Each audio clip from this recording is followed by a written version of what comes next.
Hello friends, कैसे हैं आप लोग। Welcome back to our YouTube channel intelligence classes.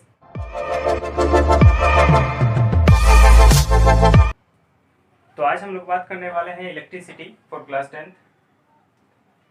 तो इससे पहले वाले वीडियो में हम लोगों ने इलेक्ट्रिसिटी के थोड़ा डिस्कस किया था। तो इस वीडियो में आइए हम लोग स्टार्ट करते हैं इलेक्ट्रिक फोर्स।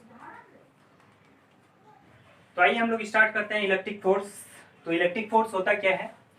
तो देखिए, electric force is one of the powerful fundamental force in the universe. हमारे यूनिवर्स में जो इलेक्ट्रिक फोर्स है वो बहुत ही पावरफुल फंडामेंटल फोर्स है। ओके, तो आइए हम लोग समझते हैं इलेक्ट्रिक फोर्स होता क्या है। तो इलेक्ट्रिक फोर्स को समझने के लिए हम लोग एक डायग्राम का यूज करेंगे। दैट इज, मान लीजिए कि आपके पास ये Q1 चार्ज है प्लस में, और एक दूसरा है Q2 चार्ज, वो भी प्लस में ही है। ओके, और दूसरा ले लेता हूं मैं, एक है आपके पास Q1 चार्ज माइनस में, और एक पास में है आपका Q2 प्लस में। ओके, ये दो कंडीशन है आपके पास चार्ज का। तो आपको पता है कि जब दो सेम चार्ज क्या होता है, एक दूसरे के सामने आता है, तो वो एक दूसरे को क्या करता है, रिपेल करता है। दैट मीन्स यदि इस दोनों चार्ज को एक दूसरे के सामने लाया जाए तो ये चार्ज इस पे कुछ फोर्स एक्सर्ट करेगा और इसे अपने से दूर करेगा। ओके, और सेम केस होगा कि ये चार्ज जब इस पे अप्लाई करेगा अपना फोर्स, तो क्या करेगा, ये एक दूसरे से दूर करेगा, मतलब ये इसे इस डायरेक्शन में डाल देगा। ओके, जब इस केस में देखा जाए तो ये -Q1 चार्ज है और ये +Q1 चार्ज है। तो यदि इन दोनों को आपस में सामने लाया जाए तो ये क्या करेगा, एक दूसरे को अट्रैक्ट करेगा। क्योंकि आपको पता है कि जब दो डिफरेंट चार्ज एक दूसरे के सामने आते हैं तो वो क्या करते हैं, एक दूसरे को अपने ओर अट्रैक्ट करता है। तो दैट मीन्स कि ये जो फोर्स लगाएगा इस चार्ज के ऊपर वो इस डायरेक्शन में होगा, और ये चार्ज जो Q2 चार्ज पे फोर्स अप्लाई करेगा तो उसका जो डायरेक्शन होगा फोर्स का वो इस डायरेक्शन में होगा। ओके, तो मान लेते हैं कि ये जो मेरा Q2 चार्ज Q1 पे जो फोर्स अप्लाई किया वो मेरा F12 किया। ओके, और Q1 चार्ज जो Q2 चार्ज पे जो फोर्स अप्लाई किया वो मेरा F21 किया। ओके, सेम केस इधर भी, ये क्या हो जाएगा F12 और ये क्या हो जाएगा F21। ओके, अब मान लेते हैं कि दोनों चार्ज को जो सेपरेट डिस्टेंस है वो डिस्टेंस मेरा कितना है। तो मान लेते हैं कि दोनों चार्ज के बीच में जो डिस्टेंस है, दैट मीन्स कि ये वाला डिस्टेंस, ओके, ये देखिए ये वाला डिस्टेंस वो कितना है हमारा, r है। क्या है, r है। तो हम कूलम्ब्स लॉ के थ्रू क्या लिख सकते हैं कि फोर्स जो लगेगा दोनों चार्ज के बीच में, दैट मीन्स कौन कौन सा फोर्स अप्लाई हो रहा है, देखिए तो दो फोर्स अप्लाई हो रहा है। दैट मीन्स कि F12 और F21 ये दोनों इक्वल हो जाएगा किसके, K into Q1 into Q2 by r square. किसका, K into Q1 into Q2 by r square. It is known as the electric force. It is known as the electric force. Okay, तो आपको ये पता चल रहा है कि electric force क्या है, कि दो चार्ज के बीच में जो फोर्स लगता है, जो दोनों चार्ज के बीच में अट्रैक्शन और रिपल्सन फोर्स होता है, it is known as the electric force, है ना। तो हम लोग इलेक्ट्रिक फोर्स को कैसे डिफाइन करेंगे, तो हम लोग इलेक्ट्रिक फोर्स को डिफाइन कर सकते हैं, द अट्रैक्टिव और repulsive interaction between two charge. क्या है, द अट्रैक्टिव और repulsive interaction between two charge objects is an electric force. क्या है, इज एन इलेक्ट्रिक फोर्स। जो दो इलेक्ट्रिक मतलब दो चार्ज के बीच में जो अट्रैक्शन फोर्स या रिपल्सन फोर्स होता है, उसी फोर्स को हम लोग क्या बोलते हैं, इलेक्ट्रिक फोर्स। तो अभी हम लोग देख रहे हैं कि हमारा जो इलेक्ट्रिक फोर्स है वो टोटली डिपेंड कर रहा है चार्ज के ऊपर। तो आइए हम लोग देखते हैं कि चार्ज क्या होता है ना। जैसे कोई अनचार्ज बॉडी चार्ज होता है, ठीक है। तो स्टार्ट करने से पहले एक क्वेश्चन है आपके लिए कि what is everything made up of. जो हमारे आसपास जो वस्तु देख रहे हैं या थिंग्स देख रहे हैं वो किस चीज का बना होता है। तो आइए हम लोग समझते हैं। तो आपने पहले भी पढ़ा होगा कि कोई भी मैटर जो होता है उसका एक एटम लिया जाए तो उस एटम के अंदर क्या होता है, न्यूक्लियस होता है, ठीक है। क्या होता है, न्यूक्लियस होता है, और उस न्यूक्लियस में क्या होता है, क्या होता है, प्रोटॉन और न्यूट्रॉन। तो इसका मतलब है कि जो पार्टिकल है या मैटर जो होता है हमारा, वो इलेक्ट्रॉन से, प्रोटॉन से और न्यूट्रॉन, इन तीनों चीज से मिलकर बना होता है, ठीक है।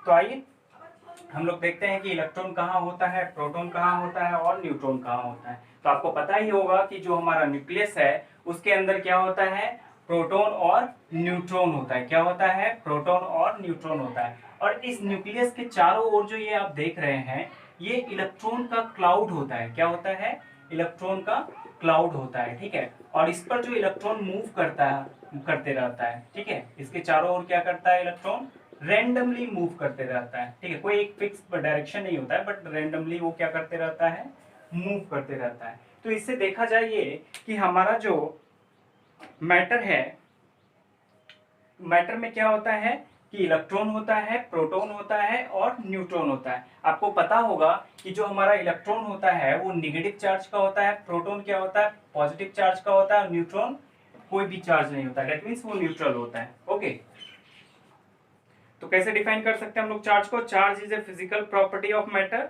That cause it to experience a force when placed in an electromagnetic force, ठीक है। तो चार्ज का पता तभी लगता है जब कोई इलेक्ट्रिक फोर्स क्या होता है, सामने आता है ना। तो चार्ज आपसे कोई पूछे कि चार्ज कहां से आया, तो चार्ज कहीं से आया नहीं जाता है, चार्ज ऑलरेडी प्रेजेंट रहता है हर एक मैटर के ऊपर। Okay, charge is a physical property of matter that cause it to experience a force when placed in a electromagnetic field, है ना।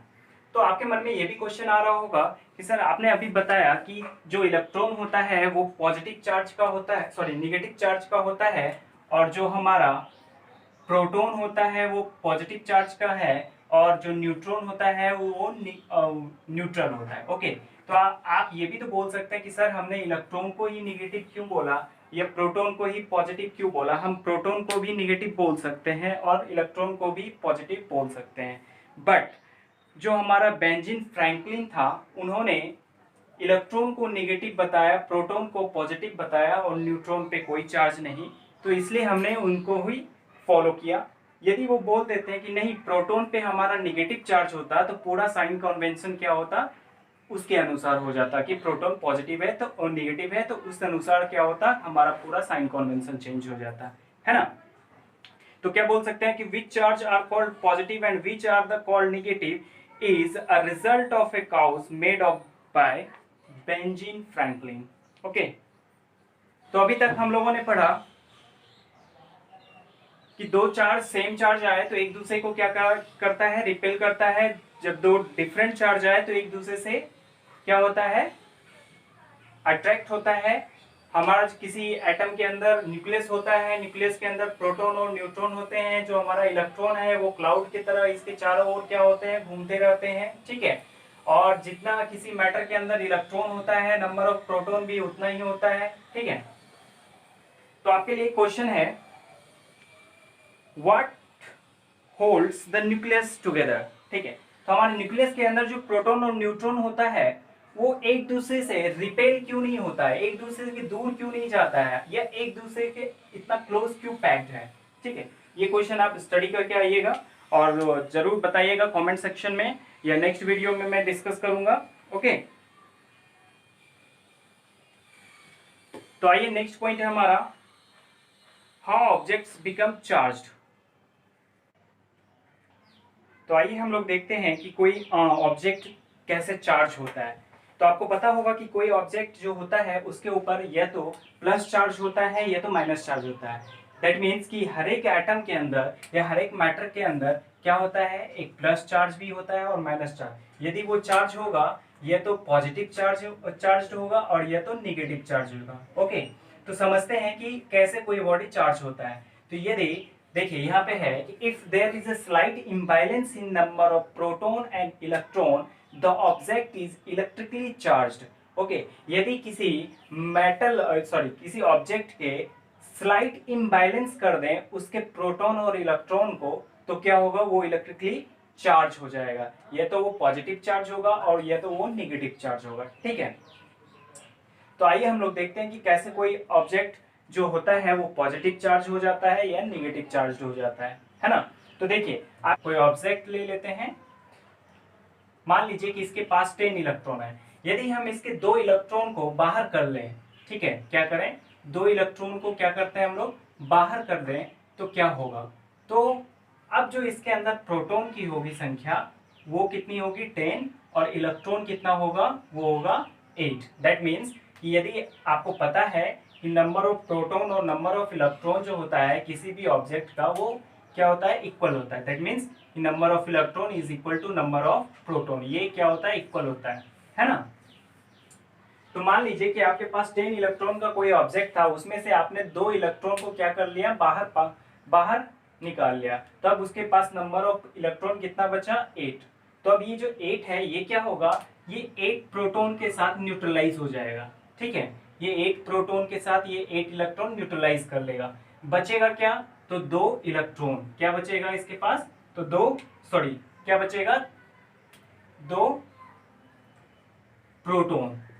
2 प्रोटॉन, क्योंकि आपका प्रोटॉन क्या होता है, पॉजिटिव चार्ज, इसलिए ये जो ऑब्जेक्ट है ये कौन सा चार्ज हो गया, पॉजिटिव चार्ज हो गया, है ना।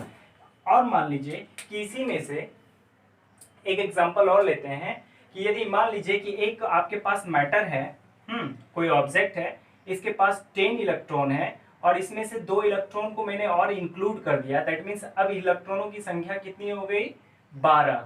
ठीक है, इलेक्ट्रॉन कितना हो गया इसमें, 12। ठीक है, अब क्या होगा कि 10 प्रोटॉन तो 10 ही है, 10 प्रोटॉन क्या करेगा, 10 इलेक्ट्रॉन के साथ कंबाइंड हो जाएगा, है ना। 10 इलेक्ट्रॉन के साथ क्या होगा, 10 प्रोटॉन कंबाइंड होकर न्यूट्रलाइज हो जाएगा। बचेगा क्या, तो 2 इलेक्ट्रॉन एक्स्ट्रा हो गया।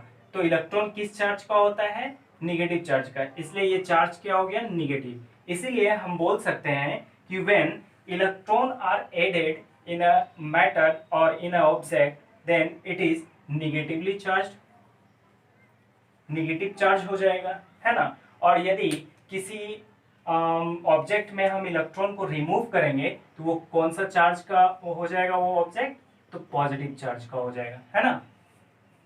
आपके मन में एक क्वेश्चन एराइज हो रहा होगा कि क्यों हम किसी ऑब्जेक्ट से इलेक्ट्रॉन को ही बाहर निकालें या इलेक्ट्रॉन को ही डालें, प्रोटॉन को हम क्यों नहीं कर सकते हैं। तो इसका जवाब ये है कि हमारा जो ऑब्जेक्ट होता है उसके अंदर जो चार्ज होते हैं इलेक्ट्रॉन के रूप में, वो क्या होता है, इजिली निकाल सकते हैं उसे। इसलिए हम लोग किसी बॉडी को चार्ज करने के लिए या तो इलेक्ट्रॉन को क्या करते हैं, ऐड करते हैं या उसे रिमूव कर लेते हैं। ठीक है, तो आपको पता होगा, चल ही गया होगा कि यदि हम किसी इलेक्ट्रॉन को ऐड करेंगे तो वो कौन सा चार्ज हो जाएगा, वो ऑब्जेक्ट, और यदि किसी इलेक्ट्रॉन को रिमूव करेंगे तो वो ऑब्जेक्ट किस चार्ज का हो जाएगा, है ना। और एक एग्जांपल को देखते हैं कि कैसे कोई बॉडी चार्ज होता है। दैट मीन्स कि जब आप किसी कंघी को, दैट मीन्स कॉम को आप अपने हेयर के ऊपर से पास करेंगे तो वो क्या होता है, निगेटिवली चार्ज हो जाता है। दैट मीन्स कि हमारे हेयर से जो क्या होता है, इलेक्ट्रॉन ट्रांसफर होके क्या होता है, कॉम के ऊपर चले जाता है ना। इसलिए वो कॉम को फिर यदि हम किसी छोटे छोटे पेपर पीसेस के ऊपर लेके जाएंगे तो वो क्या करता है, उसे अपने ओर अट्रैक्ट कर लेता है कि नहीं। तो चलिए हमारा नेक्स्ट पॉइंट है कंडक्टर एंड इंसुलेटर। तो बात कर रहे हैं हम लोग कंडक्टर का। तो कंडक्टर होता क्या है, the substance which conduct electricity easily are called the electric conductor. Okay, तो जो सब्सटेंस इलेक्ट्रिसिटी को इजिली अपने अंदर पास कर सके या फ्लो करवा सके उसे क्या बोलते हैं, इलेक्ट्रिक कंडक्टर बोलते हैं। जैसे एग्जांपल ले लेते हैं, silver, okay, copper, gold and sea water etcetera. बहुत सारा ऐसा मैटर है जो कि क्या करता है, इलेक्ट्रिक कंडक्टर होता है। क्यों, क्योंकि वो इलेक्ट्रिसिटी को अपने अंदर इजीली फ्लो कर सकता है ना। तो आपको यहाँ पे एक एग्जांपल जो मैंने लिखा, सी वाटर मीन्स कि जो हमारा प्योर वाटर होता है वो इलेक्ट्रिक कंडक्टर नहीं होता है। दैट मीन्स कि जो हम लोग घर में यूज करते हैं, आपको ऐसा ही लग रहा होगा कि जो वाटर हम लोग घर में यूज कर रहे हैं वो तो प्योर होता है, बट उसमें तो इलेक्ट्रिसिटी कंडक्ट होता है। तो एक्चुअली मैं आपको बता दूं, जो हम लोग घर में वाटर को यूज करते हैं वो प्योर तो होता है, बट उसमें कुछ जो परसेंटेज होता है वो सॉल्ट का होता है। और सॉल्ट होने की वजह से क्या होता है, वाटर में आयंस आ जाते हैं और उसी आयंस की वजह से वो क्या होता है, इलेक्ट्रिक का कंडक्टर हो जाता है ना। तो सी वाटर क्या है, आपका इलेक्ट्रिक का कंडक्टर है, और जो हमारा प्योर वाटर होता है वो इलेक्ट्रिसिटी को कंडक्ट नहीं करता है। ओके, तो दूसरा है हमारा इंसुलेटर, दैट मीन्स कि नॉन कंडक्टर। क्या होता है, the substance which do not conduct electricity are called the electric insulator, है ना। जो इलेक्ट्रिसिटी को कंडक्ट नहीं कर सके उसे क्या बोलते हैं हम लोग, इंसुलेटर बोलते हैं। तो एग्जांपल इंसुलेटर का क्या हो जाएगा, इंसुलेटर का जो एग्जाम्पल हो जाएगा वो क्या लिख सकते हैं हम लोग, तो बताइए, रबर, है ना, ऑयल, ड्राईवुड। ड्राईवुड इसलिए क्योंकि जो भीगा हुआ लकड़ी होगा वो क्या करता है, कंडक्ट कर सकता है इलेक्ट्रिसिटी को, ठीक है। डायमंड, ये सब क्या है आपका, नन कंडक्टर, दैट मीन्स कि ये इलेक्ट्रिसिटी को कंडक्ट नहीं कर सकता है। ओके, बात कर रहे हैं हम लोग इलेक्ट्रिक करंट और सर्किट की, ठीक है। तो इलेक्ट्रिक करंट क्या है, तो करंट को समझने के लिए हम लोग क्या करते हैं कि देखिए, करंट क्या होता है कि हमारे पास करंट बहुत ही प्रकार के होते हैं। जैसे कि मान लीजिए कि हवा का बहना क्या होता है, एक एयर करंट है। ओके, पानी का हाई पोटेंशियल से लो पोटेंशियल के ओर फ्लो करना भी एक क्या है, वाटर करंट का एग्जांपल है ना। तो आपको ये पता चल रहा है कि किसी भी चीज को फ्लो करने के लिए एक ड्राइविंग ड्राइविंग फैक्टर का जरूरत पड़ता है, ठीक है। जैसे कि मान लीजिए कि चार्ज को फ्लो करने के लिए भी उसे भी एक ड्राइविंग फैक्टर का जरूरत पड़ता है, तो इसलिए उसके लिए क्या हो जाएगा, पोटेंशियल एक ड्राइविंग फैक्टर हो जाएगा। दैट मीन्स जब वाटर क्या होता है, हाई पोटेंशियल से लो पोटेंशियल की ओर बढ़ता है, ठीक है, हाई पोटेंशियल से लो पोटेंशियल की ओर बढ़ता है, तो क्या होता है, ये वाटर करंट कहलाता है, ठीक है। क्या कहलाता है, वाटर करंट कहलाता है। ओके, तो हम लोग नेक्स्ट लेक्चर में we will discuss about electric current. तो आपको नेक्स्ट वीडियो में हम लोग इलेक्ट्रिक करंट के बारे में स्टडी करेंगे। तो आपको आइए कुछ इलेक्ट्रिक करंट के बारे में थोड़ा मैं बता दूं, आप स्टडी करके आइएगा कि इलेक्ट्रिक करंट होता क्या है। तो इलेक्ट्रिक करंट क्या है, तो rate of flow of electron या charge is known as the electric current, ठीक है। Rate of flow of charge क्या है, rate of flow of charge is known as the electric current. Okay, जब charge किस रेट से flow कर रहा है किसी कंडक्टर के अंदर, वो क्या कहलाता है, हमारा इलेक्ट्रिक करंट कहलाता है, ठीक है। और इलेक्ट्रिक करंट को जनरली हम लोग आई से डिनोट करते हैं। किस चीज से डिनोट करते हैं, electric current is denoted by I. Okay, तो मान लीजिए कि if Q charge is flow in a conductor of time T, then electric current is, यदि मान लीजिए कि कोई एक कंडक्टर है आपके पास और इस कंडक्टर के अंदर क्यू चार्ज फ्लो कर रहा है और टाइम टी ले रहा है फ्लो करने में, ठीक है, तो करंट जो आई होगा वो कितना होगा, तो आई इज इक्वल टू, हमने अभी डेफिनेशन देखा था कि rate of flow of charge को ही हम क्या बोलते हैं, इलेक्ट्रिक करंट बोलते हैं। दैट मीन्स कि electric current is equal to क्या हो जाएगा, Q by T. Okay, rate of flow of charge, तो कितना चार्ज कितने टाइम पे फ्लो कर रहा है, that is known as the rate of flow of charge, ठीक है।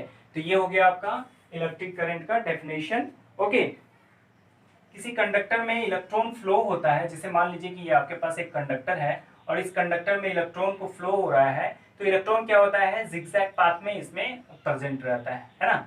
जिगजैग पाथ में क्या होता है, इसमें प्रेजेंट रहता है। जब हम इसमें किसी करंट को इंक्लूड करते हैं, दैट मीन्स कि करंट इसके अंदर डालते हैं, तो क्या होता है, इन सारे जो इलेक्ट्रॉन का जो फ्लो है, फ्लो ऑफ डायरेक्शन है, वो क्या होता है, चेंज हो जाता है। दैट मीन्स कि यदि हम इसमें करंट आई डाल रहे हैं तो सारे इलेक्ट्रॉन का फ्लो क्या हो जाएगा, इस डायरेक्शन में हो जाएगा। दैट मीन्स कि जिस साइड से आप इलेक्ट्रॉन को करंट को पुट कर रहे हैं उसी डायरेक्शन में क्या हो जाएगा, इलेक्ट्रॉन का फ्लो हो जाएगा। It is known as the conventional current. Okay, it is known as the conventional current. That means कि यदि आप करंट को इस डायरेक्शन में डाल रहे हैं तो इलेक्ट्रॉन किस डायरेक्शन में फ्लो हो रहा है, इस डायरेक्शन में, और इसी के फ्लो को क्या बोलते हैं, कॉन्वेंशनल करंट बोलते हैं। Okay, with the help of definition you can find the SI unit of electric current, ठीक है। एक्चुअली मैं आपको एक पॉइंट और बता दूं, करंट में, current is a scalar quantity. Scalar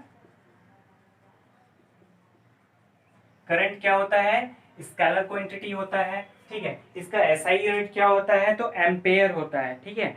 current का एसआई यूनिट क्या होता है, ampere, that is it is denoted bye A. Okay, ampere.